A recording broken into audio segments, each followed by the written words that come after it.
Good afternoon, guys. We're all getting ready for the Hawks game, but knowing you're following us, we are Georgia fans, and we're excited about what's coming up.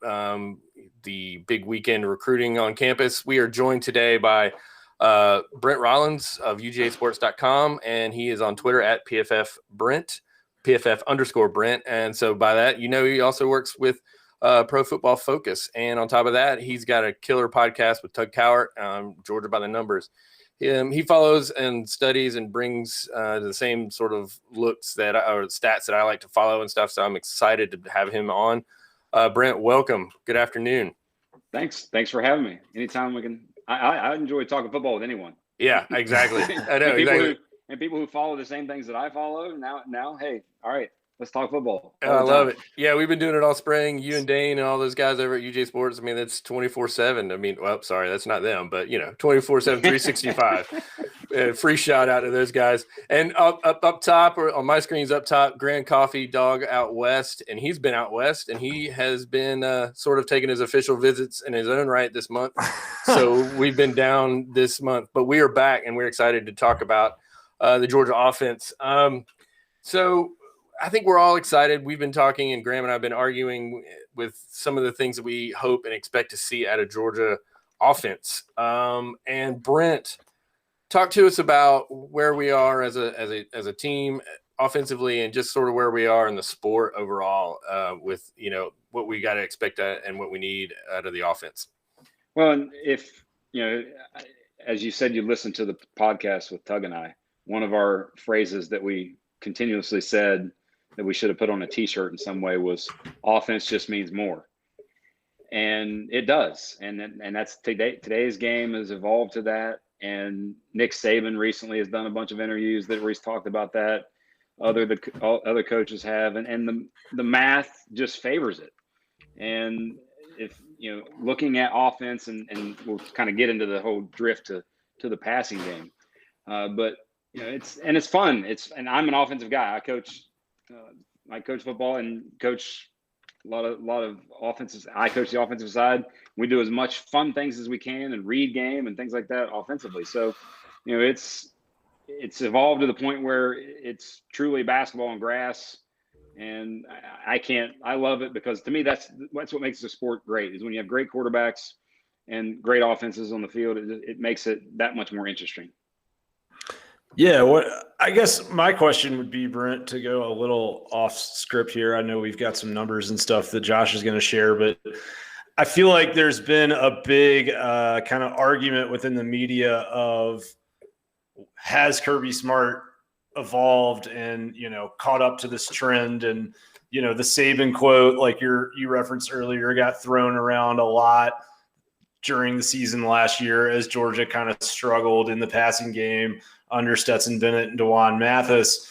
And my theory was always that, Kirby kind of had the same epiphany after the 2019 SEC championship game loss to LSU. And he saw that offense and what it was doing, and brought Todd Monken in to kind of keep up with the Joneses of the Alabamas and the LSUs, or Oklahoma, was probably one of the teams on the forefront of all this. But do you agree with that take that, the design under Monken last year was, the intention was to be one of those kind of spread passing attacks? Or do you feel like there's still more that has to happen in the evolution of that offense to catch up? There's a little bit few different things to unpack there. First thing, I think the question of whether Kirby has, shifted his philosophy. I think he saw that in 2018. Just look at how aggressive Georgia was in 2018 in the SEC championship game against Alabama. Yeah. They were super aggressive early in the game, and especially in the passing game. And that's how they got the lead. They just couldn't hold it and couldn't, took the foot off the gas. I mean, right. They did. They took the foot off the gas a little bit offensively. Right. But early in the game, you saw that aggressiveness. And I think in 2019, it was like, all right, Coley came and just wasn't it.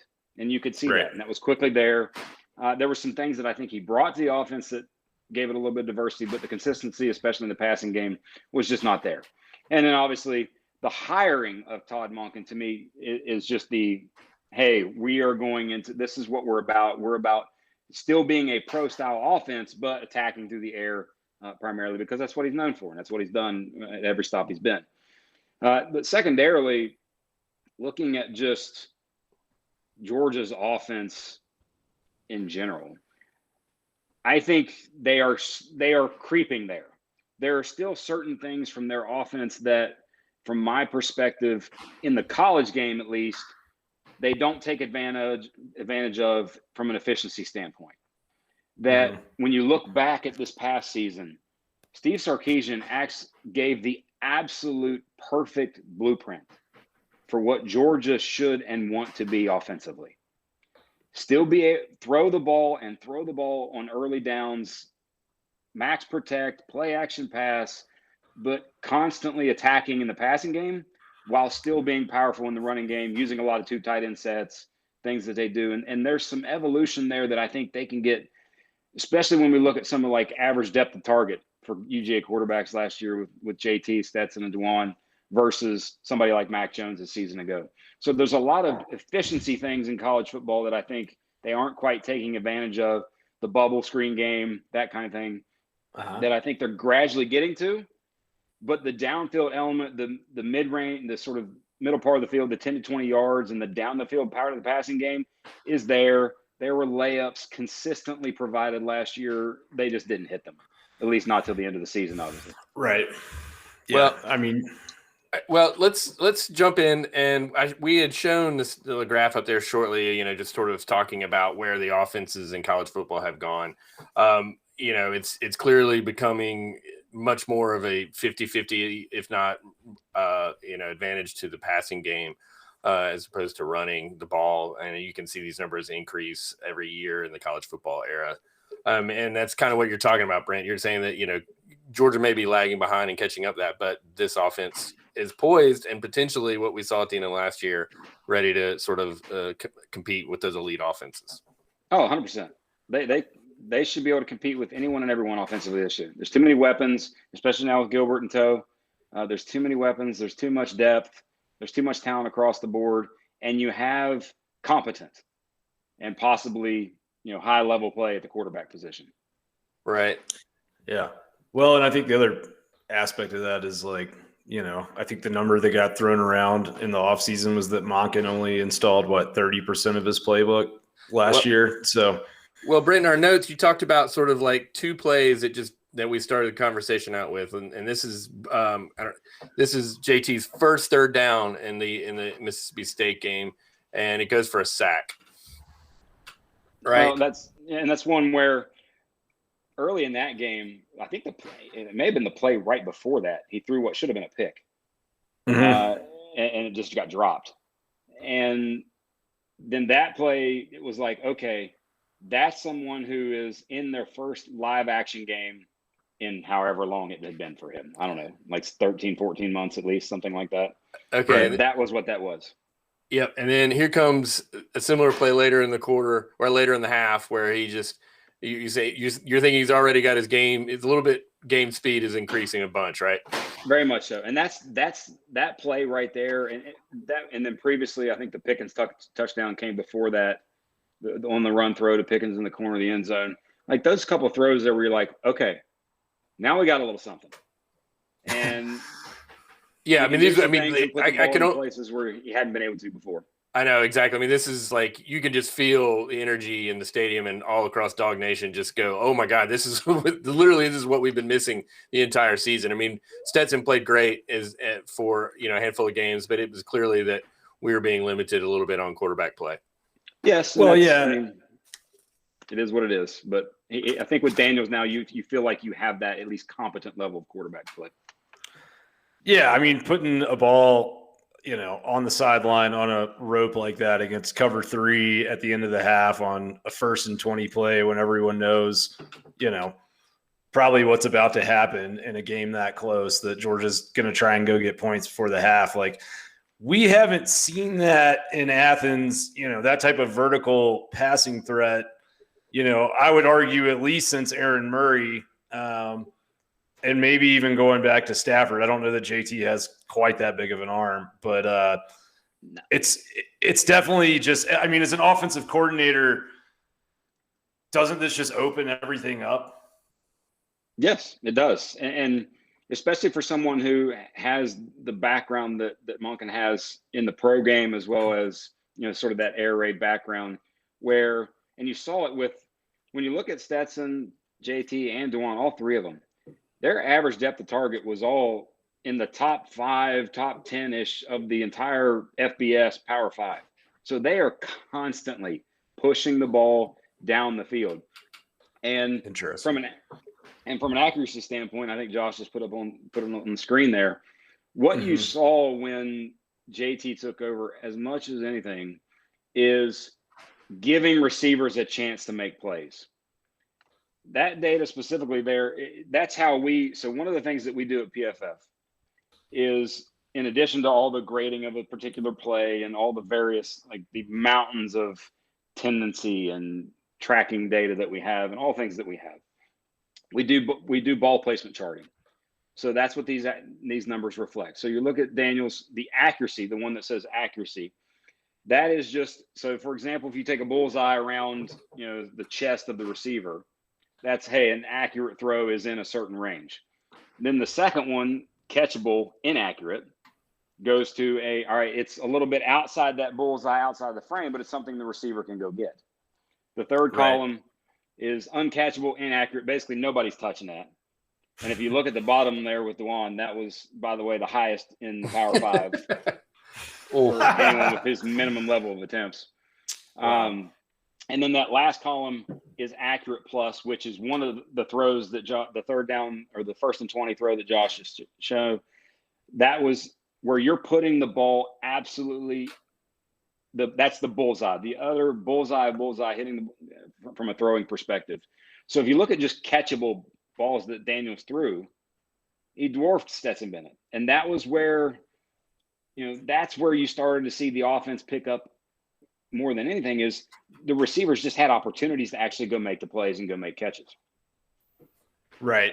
Exactly. Yeah. And I mean, it felt like that Florida game in particular, after Stetson got hurt, like, I mean, how many times did we see a receiver clear by 3 to 5 yards with an open path to the end zone and the ball just couldn't get there?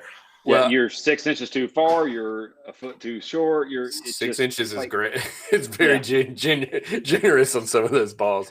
Very true. But like, I remember showing a little video of the exact play with Stetson, like late in the second quarter, and then Dewan in the fourth quarter. They just flipped the field. They're going the other way. The formation just flipped sides to where they were going. They ran the exact same play, and it was a touchdown both times. And the throw just got missed each time. Yeah, I'm going to go through a couple of graphics. If you follow me on Twitter, you've probably seen them. But this basically just shows you, okay, yeah, no brainer. Based on the EPA and success rate, Alabama and Florida were head and shoulders against the rest of the SEC, and you can see Georgia sort of mired there in the middle. But if we go to the next one, you can see that our this is those same sort of measurables that everybody else in the league is the same numbers, but you can see those 4 games that JT played, we're second in the lead ahead of Florida in terms of EPA. Our success rate still is pretty low at 46.3. We need to, and I'm guessing you've seen the same thing in your numbers, that we've got to get more, a higher percentage of success on some of these passing plays. Yeah, I think that a lot of that will come with how they attack early downs this year. And because that's where you create the efficiency. And that's what Alabama did this past year with Mac Jones, where there were multiple occasions where 1st and 2nd down, they're in the pistol and it's play action. They run a 2 receiver route where it's just Devontae Smith, and especially against Georgia, where it's just Devontae Smith and Jalen Waddle working down the field against people. And those guys are going to win. They max protect, all right, and let those guys win. Or it's the screen game, or it's the RPO game. Like, those things from an efficiency standpoint allow the big plays to happen later in a game, or, when you can hit, like against South Carolina, when you can hit Arian Smith on a deep ball, things like that, or, Darnell, some of the stuff that he did later in the season. Those things are allowed to happen because you're efficient and put yourself in a 2nd and 2 on the opponent's 40, as opposed to consistently living in 2nd and 7 or greater. Well, this kind of chart shows kind of what you guys were talking about at the head of the show, where, Graham, you were asking Brent if the Monken offense is what we think it is. And this right here jumped out at me as just when I crunched the numbers that Georgia explosive plays, passing plays led the league. And that now granted, that's going to be somewhat helped by a lower percentage of successful plays, whereas Alabama and Florida had a lot more successful plays and that sort of kind of not bogged down their numbers. But you can see that when the plays, he called the plays, and when they were executed properly, they were explosive on offense. So this chart right here made me as excited as anything. And then I'll finish up this last one here. Oh, that was it. That was my last one. So, but yeah, I mean, I think we've got the offense, and we've got the players, and I mean, we've got some, there's a lot of attrition always in college football. You're never going to have, 4-year starters on everything. We're going to have a young offensive line, but Brent, I don't know if you can see these, but these are some of your JT Daniels PFF stats that we've, that you guys do. I don't know how many of you guys are subscribed to the College Plus premium stats for college football, but it's amazing how much more detail you can get in there. It's fantastic, yeah. And they've added a lot. Like just this past year, really over the last even maybe 6 months, they've added a lot of the things. Like for example, turnover worthy plays, big time throws, things like that. You didn't get to see those previously. It was a lot watered down. They are adding more and more to what you can see from on the premium stats stuff.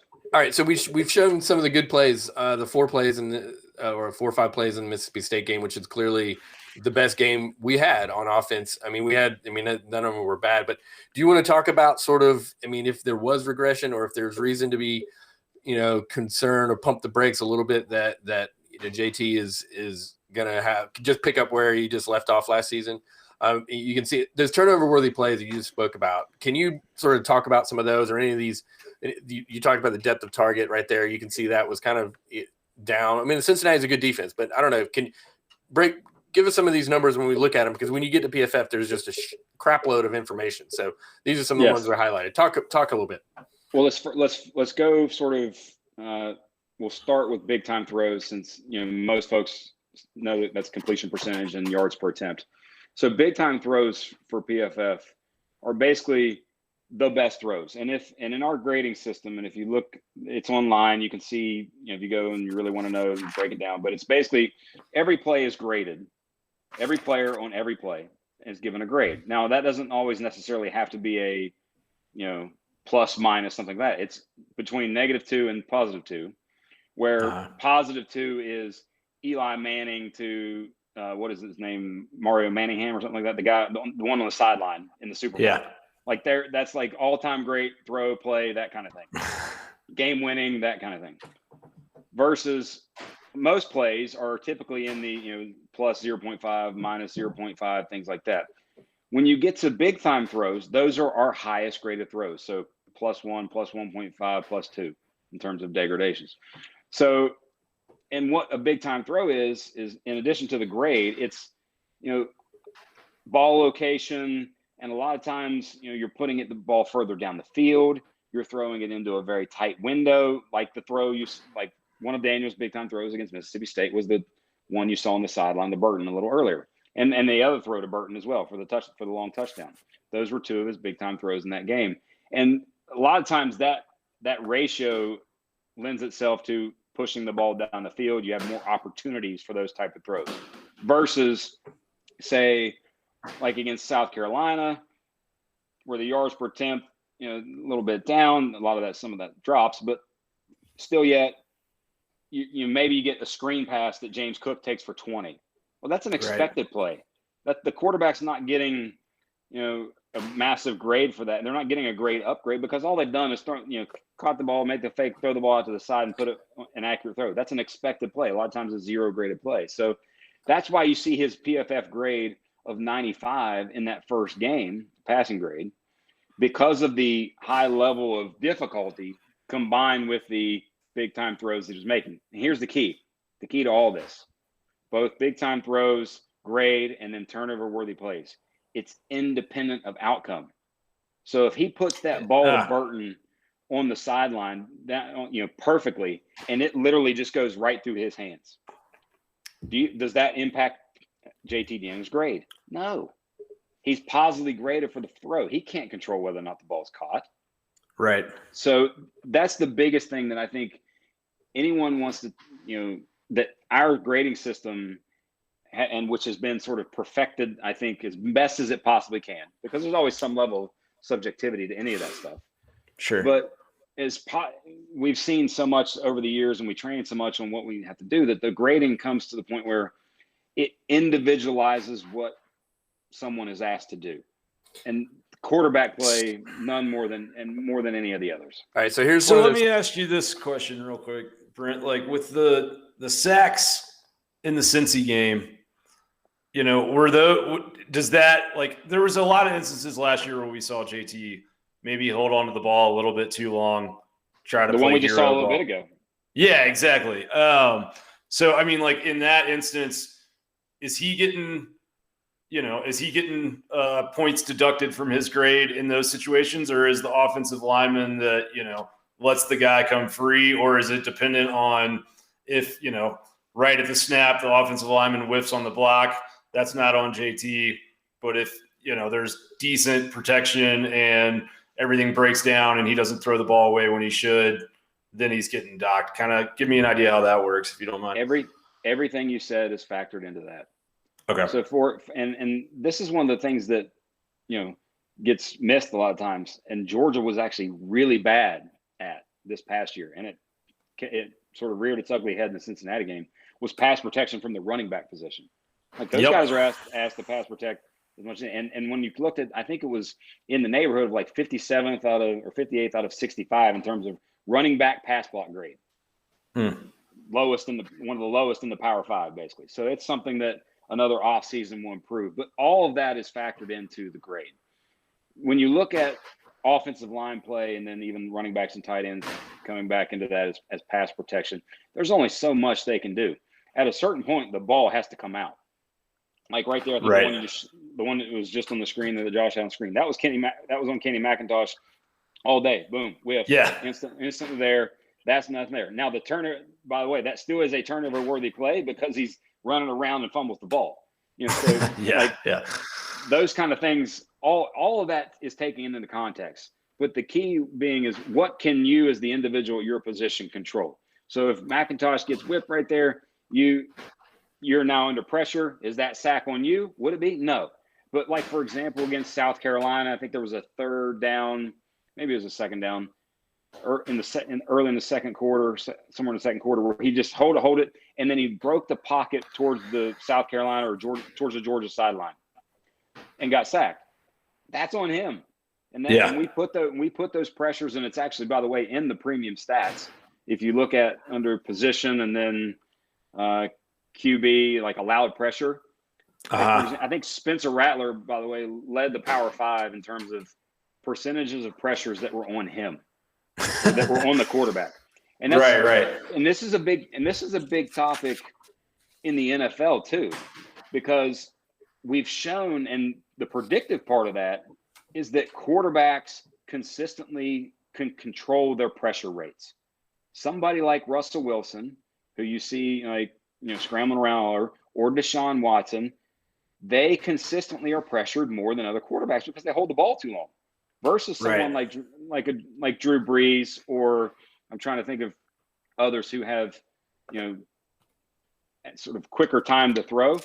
QBs can control their pressure rates, and that's where all of that is factored into grade. If that sack is on you, where, for example, if you drop back into a normal, your normal drop out of the gun, and then you sit there, and then you take it back further, back away from where the pocket should be, and the defensive end comes around and gets a sack off the tackle, that's on the quarterback. The defensive end doesn't expect the quarterback to be 4 yards back further. He expects him to be in a certain spot and move up, not necessarily go back. So all those things are taken into account when you look at grade. So with the Cincinnati game like that, I think a lot of people will look at that and they'll be like, well, he threw for 399 yards, but his grade there was a 53.7, whereas every other game had been 75 or higher. I mean, I know that you haven't been watching the tape of that game recently, or probably haven't been, but it was that a lot of what went into that negative grade were those, the 2 fumbles, the interception, and just kind of a lot of bad decision making / hero ball kind of complex. Yes, very much so. And by the way, another Gotcha. interception, if I remember right, got taken away because of a pass interference penalty on Pickens, if I remember right. I think so. Yeah. So, for example, that goes to your grade. That play actually did happen.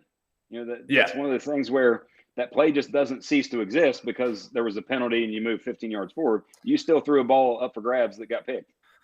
Interesting. Okay. So all that matters. All those things are taken into account. Now, one of the things about EPA is important is the biggest thing is conversion and field position. Does down distance and factor into any grades? Like, do you get? Is there? I mean, I guess if big time throws is just an X plus factor. My video went out. I'm still here.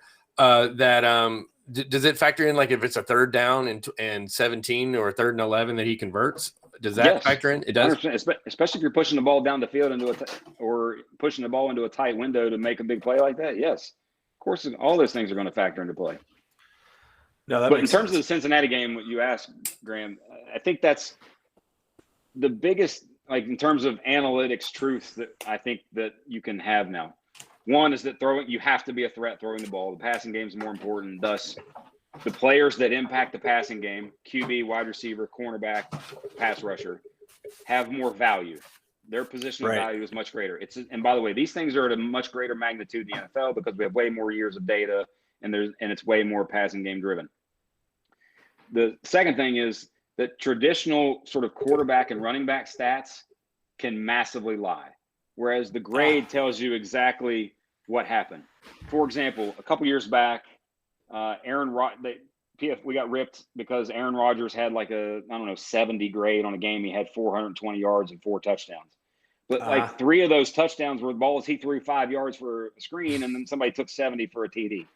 Gotcha. So just like if you like Jake Fromm a year ago in 2019, his best game were probably some of his lowest traditional stats. His best game was against Notre Dame. He put balls in places in that game that were touchdown type throws and great throws. I think he had a 92, 93 grade in that game versus another game that he may have had 300 yards and 3 touchdowns because it's a screen to Swift that Swift takes 60. Or, back in 2018, I remember the one I always use an example was he threw a little bubble to McCole Hardman, and he literally outran in South Carolina's entire defense for 50-yard touchdown. Like, that's nothing that the quarterback does. That's the grade is reflective of that. Right. No, that makes sense. And I mean, I think that's very fair and probably a better indicator. I mean, like, stats, I hate to say this with, my partner being at dog_stats here, but like stats can lie. At least on the surface. I've made them lie all offseason, dude. Are you kidding me? Yeah, totally. So, I mean, I think like kind of pivoting a little bit, but also staying on that Cincinnati game. I think, what we saw in that game from Daniels, like you're saying, he ended up, since he was really good defense, but there was a lot of misplays down the field. And there was kind of, some stuff going on with his deep ball mechanics where it felt like those balls were just dying, even though you're in a dome stadium and all of that. Like the one to Arian Smith. Yeah, the one to Arian Smith in particular, and then the really strange throw to Burton right there at the end of the game that like maybe could have been an interception. Maybe that was a turnover-worthy play, by the way. That was one of the. Yeah, I was hoping we'd get some of these. Maybe we'll start a Twitter thing. I can probably tell you the 4 in that game without even looking it up. One is the one at the end of the game to Burton. The other is the interception itself. The one interception that he had. Okay, so turnover worthy count the turnovers as well. Yes, but it also, for example, it doesn't necessarily. Sorry, I'm going to you're good. Phone here a little bit. Make sure it doesn't fall on me. But it's independent of the result. Just like the throw against, like where you see the Mississippi State one turnover worthy play, that was his first pass of the game, I think. Yeah. The second down right before the third down sack where it should have been picked. That's a turnover-worthy play. Much like Kyle Trask, the interception that Mark Webb dropped that should have been a pick 6, that's a turnover-worthy play. But in terms of his game, so the fumble, the interception, the one to Burton, and then The one to Pickens that didn't count, that I think was thrown up for grabs, that like a PI got called, if I remember right. I would bet those were his 4. I'm pretty sure those were his 4 turnover-worthy plays in that game.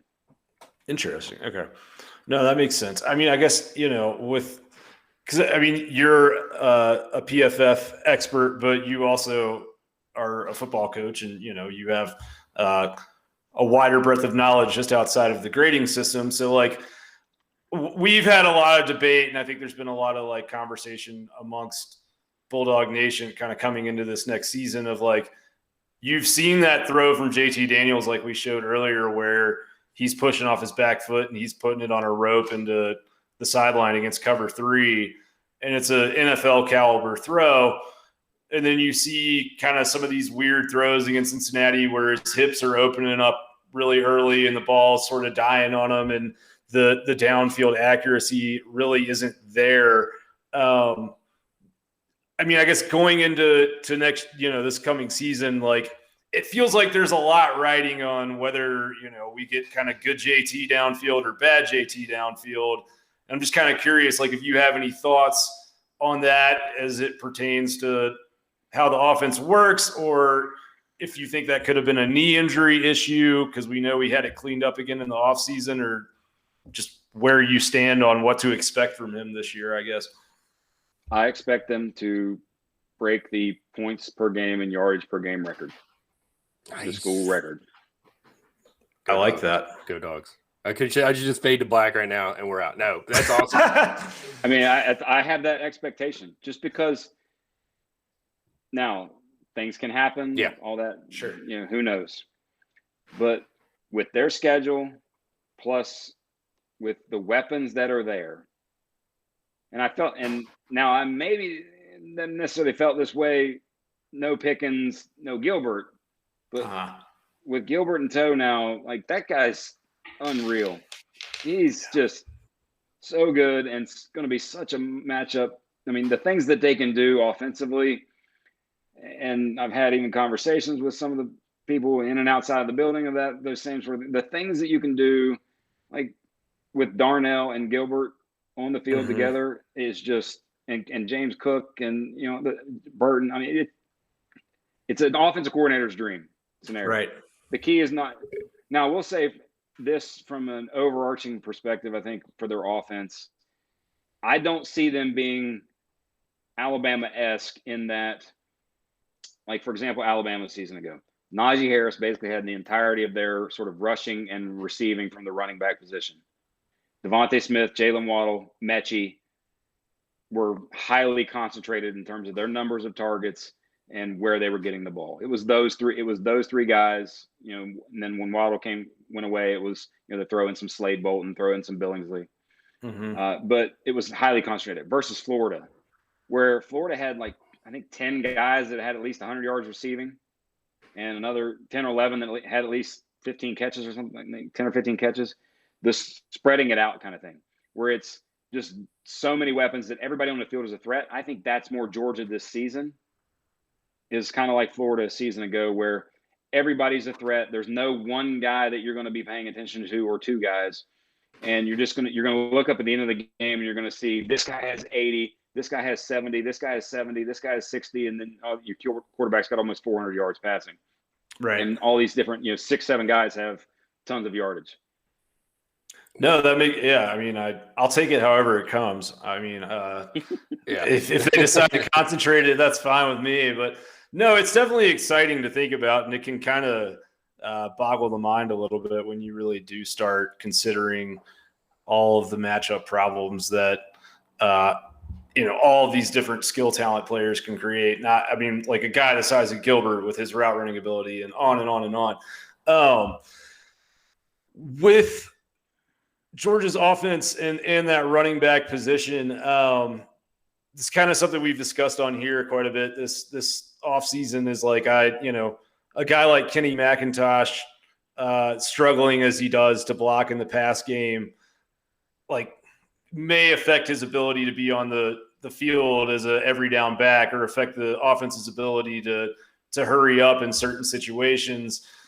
But I think the concern for me, like, do you see the biggest concern as the the pass blocking ability kind of as a whole on the offense, or do you think there's a different issue on the team that you would be more worried about kind of derailing the potential of a special season?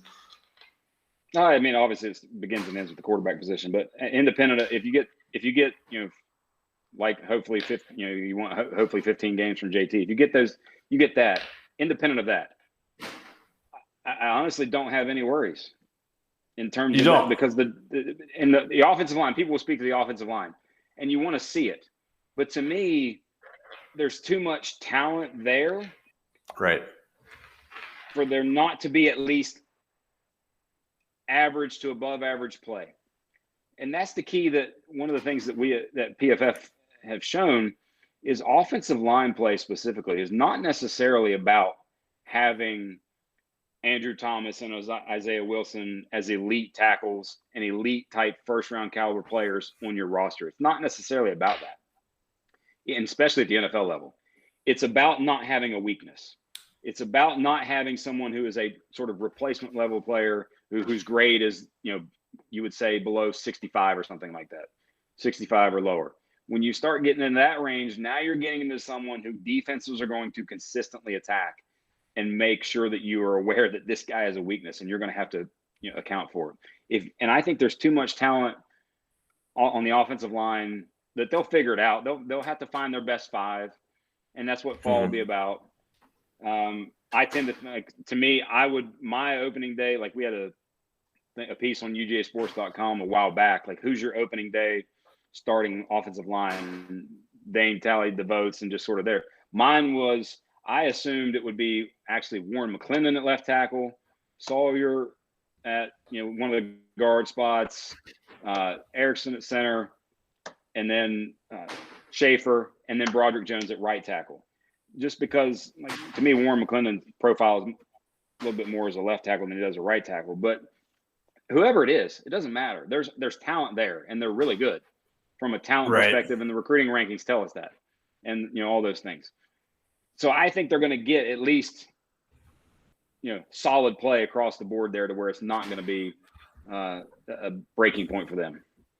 Gotcha. Because I mean, with Truss, looking at the PFF stats, he only got like 4 snaps against Arkansas, so I won't really count. But I mean, like against Cincinnati, his pass block grade was 34.6. So I mean, that struggled. That scares me. That's the position that I'm most worried about as not just a Georgia fan, but as someone trying to take an analytical look at where is the potential weakness there. Like that feels like the spot. If nothing especially changes. Game 1. Right, yeah, exactly. Against that front seven, there has to be – it feels like you have to hope that someone over the course of fall camp can kind of, supplant him, and you'll have a different starter there at left tackle that maybe has a little bit higher ceiling, because it just doesn't look like that's the answer. And the beautiful part for them is that they've had a full spring, and they'll have, all fall to really work on that and find out who your best 5 is. And it might be something like last season where you go into game 1 and you have, this guy's your left tackle, this guy's your right tackle, and halfway through the game, that's not the case. Right. Yeah, that's true. They did pull the ripcord on that, and you had Erickson and McClendon come in. I swear we had a section here where we were going to try to temper the expectations, but Brent, I think you just got us even more jacked up. So I'm excited to keep talking. Outside of game 1, game 1 to me is everything. I wouldn't necessarily say everything. The season doesn't end if you don't win game 1, but your mulligan and then also your ability to keep them out. Yeah.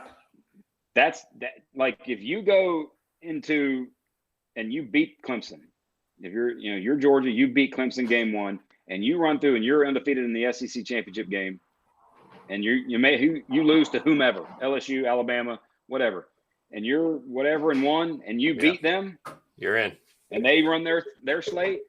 Guess what? You're in. Because to me, Ohio State and Oklahoma are also going to run their slates. I just think those two teams are, from a talent perspective, are head and shoulders above everyone they'll play.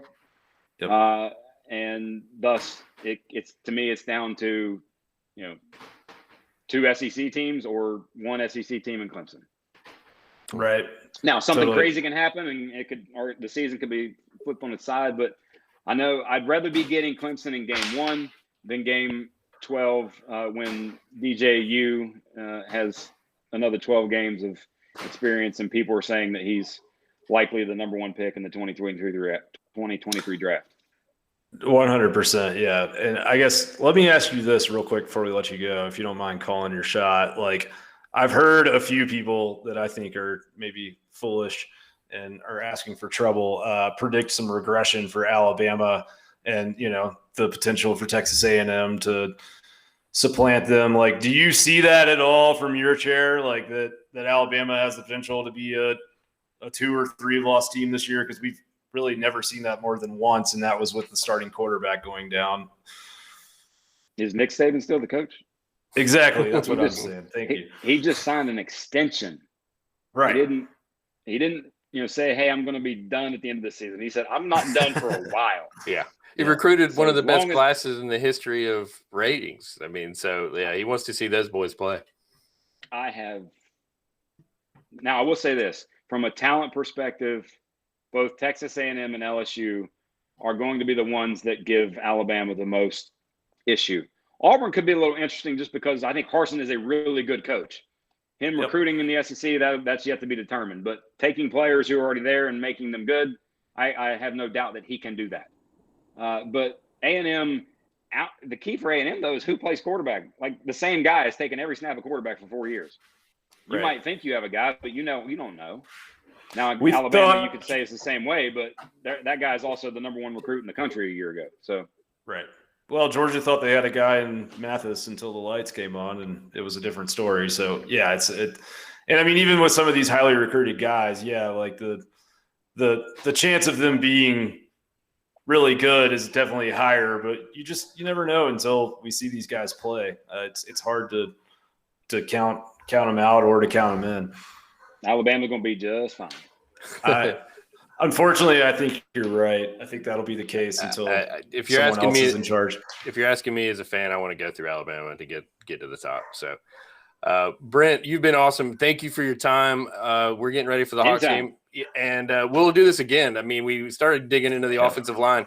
I think that's one of those things. Once we get some reports back from camp, maybe we can pick your brain on some of that and have you back on if you'll join us. You were awesome. Thank you very much. Sounds good.